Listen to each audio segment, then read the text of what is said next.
what I try to focus on is twofold. One, I don't think you can have community incentives that outpay the community benefit that the company is going to bring back to your city. Number one. And number two, how does one really value economic diversity in a community where you have one or two or aging industries? I think that's an invaluable, and that's the conversation that we had. So in your pitch, I presume there were some, I don't know, Excel spreadsheets as to the tax revenue generated, et cetera. What was that gap between that, how much you had to spend, and that sort of intangible? How much were you willing to spend in order to get that intangible? Yeah, I think that we clearly showed an economic benefit to the community well in excess of what we were willing to give to the company. And then you had intangible benefits that what we were going to put together. How does one value creating a university or an educational pipeline for a company like Amazon? Amazon can't buy that. You can't create that yourselves, even though you might attempt to do Amazon University.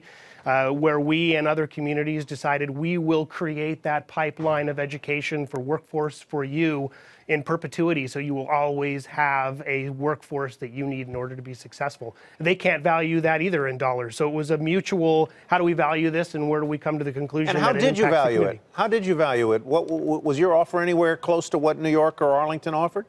No, not at all. And I think that, you know, in the hundreds of millions of dollars, if you look at public infrastructure impacts, if you looked at grants, you look at workforce training, universities, you know, we came in the hundreds of millions as we tried to value some of those intangibles on top of dollars. So one of the things that Jay Carney, Amazon spokesman, said to us a few moments ago was that for every job that Amazon creates in these local markets, 25,000 in Long Island City, 25,000 in Crystal City, there will be more jobs and more businesses started as a result of that presence.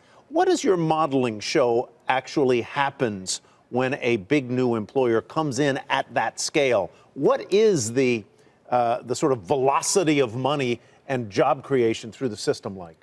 Yeah, you can see multipliers, and that's what we call it, is multipliers anywhere from 1 to sometimes as high as 2 to maybe even 3 times, 3 jobs for every job that company creates. The company brings wealth, that employee brings wealth, they spend in a community, it creates additional retail jobs, suppliers, vendors, clients, partners, all of which come to be a part of this larger part of an Amazon HQ2, even split at 25,000. That will create more than the 25,000 just created by the company.